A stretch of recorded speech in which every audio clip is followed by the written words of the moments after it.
Ah là là, Ishiki Otsutsuki est véritablement un bel enfoiré. Salut à tous et à toutes les gens, c'est Blade et aujourd'hui on se retrouve pour la review du chapitre 53 de Boruto. Ce chapitre a pour nom C'est ça la réalité. Avant d'entrer dans le vif du sujet, je vais vous récapituler ce qu'il s'est passé dans le chapitre précédent. Eh bien, nous avions tout simplement eu un Naruto qui était en mode Baryon, voilà son nouveau mode qu'il a développé, un mode où il était complètement incroyable. Face à Ishiki, il l'a pas mal défoncé, hein. C'est un mode où il a eu une force phénoménale, une force fulgurante. Il avait défoncé Ishiki et à la fin du chapitre, eh bien, tout simplement Naruto était en train d'être complètement épuisé de sa technique et Ishiki l'avait pris par le cou au sol et grâce à ça il a réussi à détecter Kawaki et grâce à ça il a pu l'amener dans la dimension où il se trouvait. On commence donc ce chapitre avec Ishiki qui salue Kawaki, qui est d'ailleurs très heureux de le retrouver parce qu'il faut savoir que Ishiki, là à l'heure actuelle, il lui reste plus que 5 minutes avant de clamser et il est heureux, donc c'est pour ça qu'il est super heureux de retrouver Kawaki parce que comme ça dans moins de 5 minutes il va pouvoir poser le Kama sur Kawaki et donc du coup revenir un peu plus tard par la suite. Et on a donc du coup à côté un Kawaki qui rencontre véritablement Ishiki qui était vraiment Jigen, parce que Jigen c'était le réceptacle mais il n'avait jamais rencontré du moins la véritable forme d'Ishiki. Nous revenons ensuite du côté de Amado Shikamaru, mais vraiment pour une case tout simplement, où ils sont tous en train de se demander mais que s'est-il passé? Où est Kawaki? Où il a été emmené? Qui a fait ça? Bon, ils sont pas cons, ils savent à mon avis, bon ils savent pas si c'est vraiment Ishiki qui l'a fait mais ils doivent s'en douter. Et Amado dit tout simplement que si c'est vraiment Ishiki qui a ramené Kawaki dans la dimension où il se trouve, il dit eh ben, c'est tout simplement fini, voilà, faites vos prières, c'est la fin du monde. Voilà, on a perdu. Ensuite, nous revenons du coup jusqu'à la fin du chapitre du côté de Ishiki, Kawaki, Naruto, même Boruto, j'en reparlerai à la fin, et de Sasuke. Eh bien, on a un Kawaki qui est en train de repenser aux paroles de Amado sur le fait qu'il faut fuir, que malgré que Ishiki soit un monstre, il ne peut rien faire contre sa durée de vie et que tout ce qu'il a à faire, Kawaki, voilà, c'est de fuir tout simplement. Il est obligé de fuir parce que déjà il fait pas le poids face à Ishiki en pleine puissance. Même Naruto et Sasuke en chient comme jamais. Et de deux, c'est la meilleure solution. Surtout qu'il reste moins de 5 minutes. Kawaki, tout ce qu'il a à faire, c'est de tenir. Et Kawaki, en y repensant, il se dit c'est bon, je me casse. Et t'as ensuite un Naruto qui va tout simplement dire à Kawaki, vas-y Kawaki, fuis, laisse-nous, c'est pas grave. En gros, voilà, casse-toi.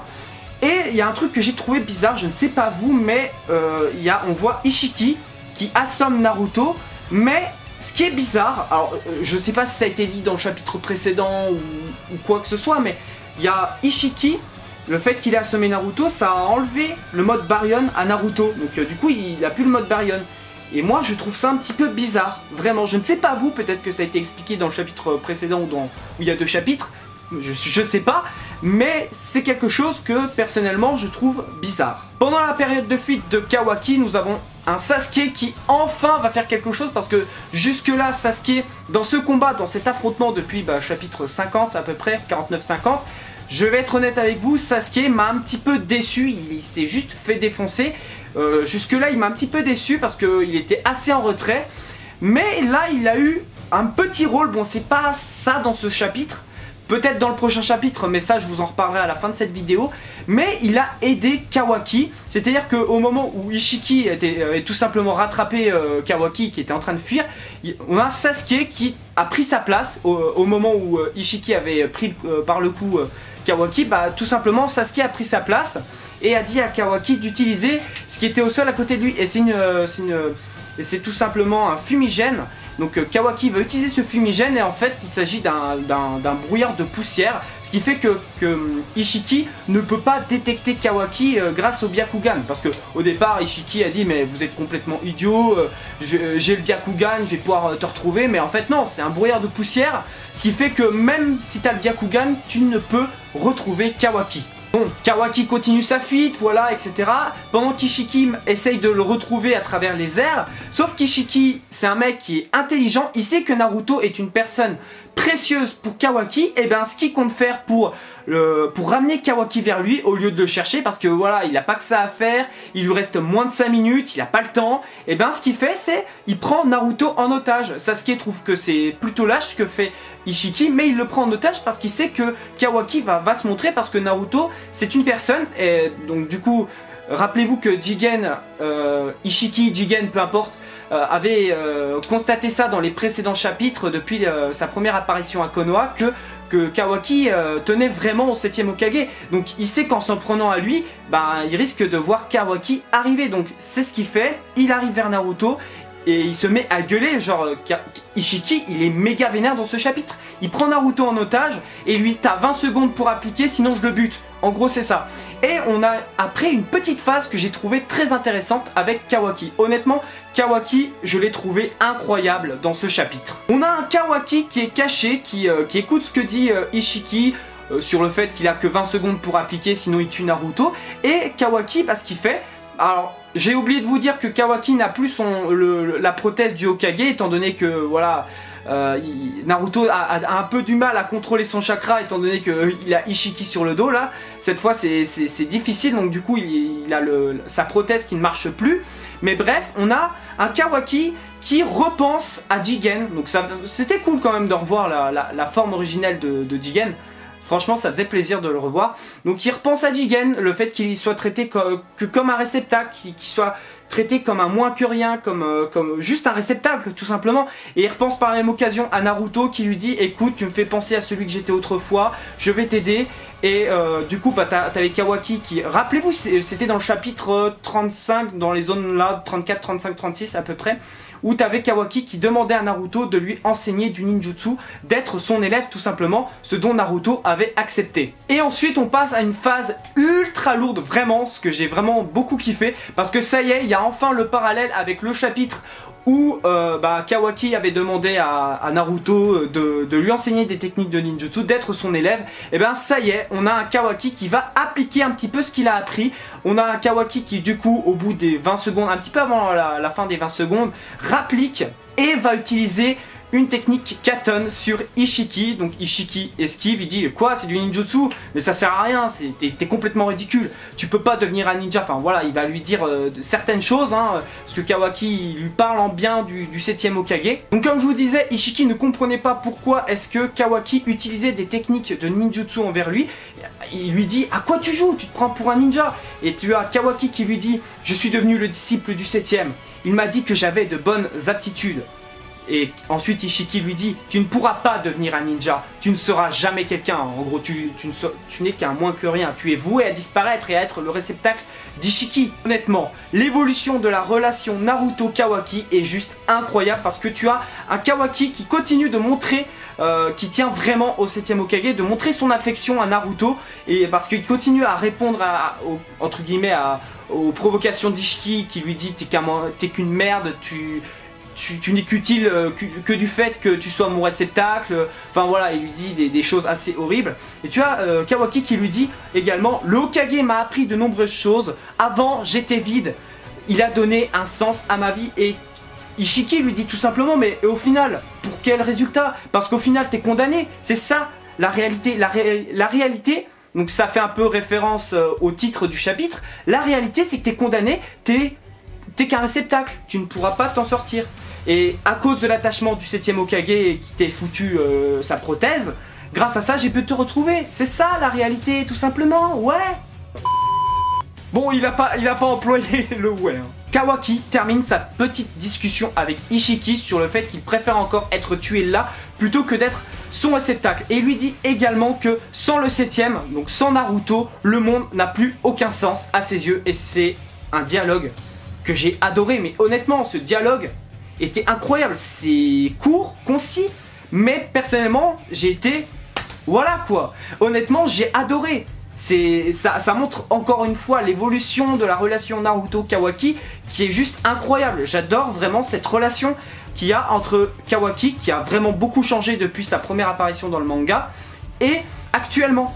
Franchement, au vu de tout ce qu'on a avec Kawaki, j'ai hâte de voir si c'est vraiment lui le grand méchant final ou est-ce que c'est Boruto. Mais moi franchement je commence de plus en plus à me dire qu'au final c'est peut-être pas Boruto le gentil à vraiment vous savez là, ce qu'on a vu au tout début de Boruto où le village était en miettes et qu'il ne restait plus que Boruto et Kawaki. Mais vraiment je suis en train de plus en plus à me demander au vu de l'évolution de Kawaki et de sa relation du coup avec Naruto, si c'est pas Boruto le vrai méchant. Si c'est pas Boruto le méchant et non Kawaki comme ce qu'on nous a laissé croire au tout début de la série. Après ça, tu as Ishiki qui commence à poser le kama sur Kawaki, et au moment où tu vois tout simplement les tatouages se former sur le corps de Kawaki, à ce moment là je me suis dit mais putain, du coup ils ont tous échoué, du coup c'est la fin, du coup Ishiki va pouvoir revenir à la vie. Et même Ishiki qui était ultra confiant après ces moments de rage, il se met à sourire comme jamais et à rigoler comme jamais et félicite du coup les créatures inférieures, donc Naruto, Sasuke, Kawaki et même Boruto, en disant que bon, vous avez, pour des êtres inférieurs vous êtes très bien débrouillés, vous m'avez donné des sueurs froides à certains moments, c'est bien. Et toi tu sentais la confiance de Ishiki, et en fait il va constater après ce sentiment de victoire, il va constater que le kama qui venait à l'instant de poser sur Kawaki, et bien en fait il commence à disparaître. Du coup Ishiki voit que le kama est en train de disparaître du côté de Kawaki, il comprend pas, il rage comme jamais, et Kawaki va lui expliquer qu'en fait c'était pas lui qui était en face de Ishiki, donc en face de lui, mais c'était un clone. Et Ishiki s'est donc fait avoir par un clone. Ishiki a perdu, il ne lui restait plus que quelques secondes, on a un Kawaki qui va du coup narguer Ishiki en lui disant allez ciao, tu vas pouvoir dormir tranquille, c'est la fin, avant de l'achever. C'était juste voilà, incroyable le fait que Kawaki utilise ce qu'il a appris de Naruto, parce que le multiclonage, dites-vous que encore le Katon, je sais pas comment il connaît ça, mais autant le multiclonage, c'est sûr à 100% que c'est Naruto qui lui a appris. Et honnêtement ce petit parallèle avec un ancien chapitre où Kawaki voulait tout simplement devenir l'élève de Naruto, c'était incroyable, j'ai adoré ce passage. Donc comme je viens de vous dire, du coup Ishiki est mort, ce qui est incroyable honnêtement. Je ne sais pas comment va être la suite. Est-ce que Ishiki va revenir? Est-ce qu'il a quand même réussi à poser le kama au moment où Kawaki lui est sauté dessus pour le détruire les fragments restants de son corps? Est-ce qu'il a pu poser à un endroit sa main pour le kama? Ça je ne sais pas, même si j'en doute fortement, mais en tout cas j'étais pas prêt à voir directement la fin de Ishiki Otsutsuki. Après ça, Naruto félicite Kawaki, il était totalement surpris, étonné du fait que Kawaki, qu'en fait c'était un clone de Kawaki, parce que Naruto il se disait quand il avait vu Ishiki poser le kama sur Kawaki, il s'est dit putain fait chier, on a perdu quoi. Il s'était dit ça, et en fait il a été grandement étonné de ça, et Kawaki lui dit qu'à ce jour, qu'à l'heure actuelle il ne peut faire qu'un clone, mais en tout cas c'est déjà bien parce que grâce à ce clone, Ishiki Otsutsuki a pu être vaincu. Petite phase très intéressante également, Sasuke rapplique vers Naruto et lui demande mais comment Naruto va? Et Naruto change de sujet, et toi comment vas-tu? Sasuke constate qu'il change de sujet, mais il lui dit mais c'est surtout toi en fait, parce que Sasuke, on a vraiment cette impression qu'il s'inquiète pour Naruto. Au vu de cette puissance qu'il a montrée, il demande à Naruto s'il n'y a pas des conséquences très importantes pour lui après. Et on a un Naruto qui soit ne sait pas, soit ne veut pas dire ce que lui a dit Kurama. Moi je pense que c'est cette deuxième solution, parce qu'il sait disait comment dire. Voilà, à mon avis il sait pas comment le sortir ça, comment lui dire ce que lui a sorti Kurama dans le chapitre précédent, où il y a 2 chapitres, je ne sais plus. Mais en tout cas, il y aura sûrement des conséquences. Si Naruto ne vient pas à mourir là, il y aura des conséquences par la suite. Moi en tout cas c'est ce que je pense. Peut-être qu'il aura des séquelles, peut-être qu'il ne pourra plus se battre, je ne sais pas, peut-être qu'il va perdre le pouvoir de Kyuubi, je ne sais pas. Franchement dites-moi vos théories sur les conséquences probables pour Naruto si jamais il survit vraiment, si jamais il survit à l'activation du mode Baryon. Dites-moi ça dans les commentaires. Et là on en vient à l'avant-dernière case du chapitre de Boruto, du chapitre 53, et c'est une case que personnellement je n'ai pas trop appréciée. Et c'est... Alors, il y en a qui ont apprécié, donc ne m'en voulez pas si moi personnellement, ce n'est que mon avis, hein, si moi personnellement je n'ai pas trop aimé. Donc on en revient à Boruto qui est possédé par Momoshiki. Rappelez-vous à la fin du chapitre, Boruto qui était évanoui est réveillé entre guillemets, enfin Momoshiki en profite pour sortir, pour prendre la place de Boruto. Et bien ce qu'il fait, il se lance vers Naruto, Kawaki, qui sont en train de se reposer tout simplement. Donc Naruto qui était un petit peu HS à cause du mode Baryon, et Sasuke. Et il va faire en gros une sorte de Madara. Rappelez-vous pendant la Grande Guerre quand Madara avait volé le Sharingan à Kakashi pour se téléporter dans la dimension où il y avait Sakura et Obito. Bah là ce qu'il a fait, bon c'est un petit peu différent mais j'y ai quand même retrouvé cette même sensation un petit peu. Tout ce qu'il a fait, il a pris un kunai et il a crevé le Rinnegan de Sasuke. Ok, trop facile. Moi personnellement je suis désolé, c'est peut-être lourd, c'est what the fuck, c'est tout ce que vous voulez. Moi personnellement c'est une grosse chose, mais moi je sais pas, j'ai trouvé que c'était trop facile pour un Sasuke qui malheureusement, voilà, il m'aura déçu au global, hein, il m'aura plutôt déçu dans cet affrontement, contrairement à même Kawaki, il aura une meilleure utilité que Sasuke dans ce combat. Personnellement, là je vous donne purement et simplement mon avis. Mais voilà, je vous en reparlerai de Sasuke un tout petit peu après. Donc en gros, bah, Boruto en mode Momoshiki va crever le Rinnegan de Sasuke. Moi personnellement j'ai vu ça, j'étais limite en train de gueuler, j'étais absolument pas prêt. Surtout que c'était hyper rapide. Bon, ce n'est pas une surprise que de voir un Naruto, Kawaki et même un Sasuke au sol tenant son œil crevé, choqué tout simplement. Ils sont tous choqués de voir Boruto faire cela.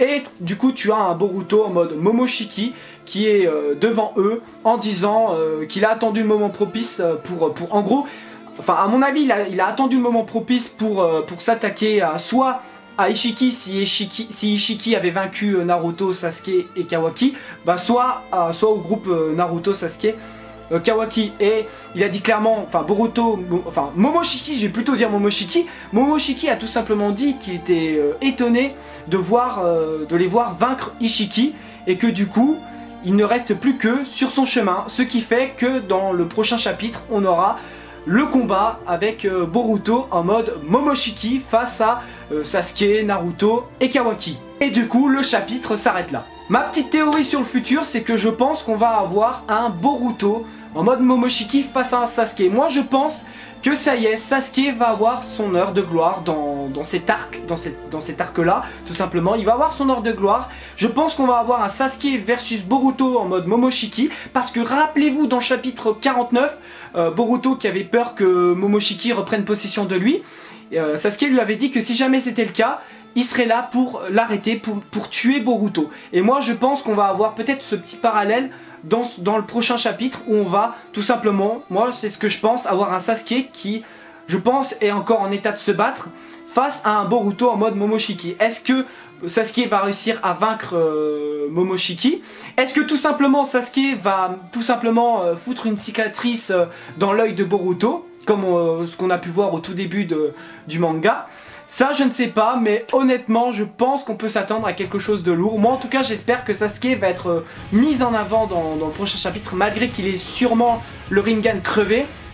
Moi j'espère avoir un petit combat Sasuke face à un Boruto en mode Momoshiki. Est-ce que peut-être que Boruto va réussir à reprendre la place à...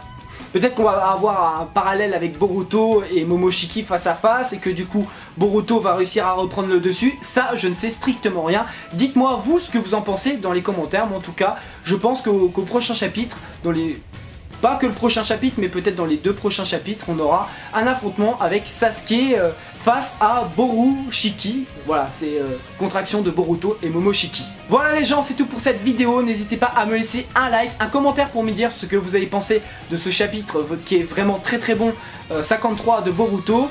Dites-moi tout dans l'espace commentaire, vos théories, ce que vous avez pensé, bref. Et de partager cette vidéo, ça me ferait vraiment grave plaisir. À force, tu connais les bails. Et quant à moi, je me casse et moi, je te dis à bientôt pour une prochaine vidéo. Merci d'avoir regardé. Allez, Jarana.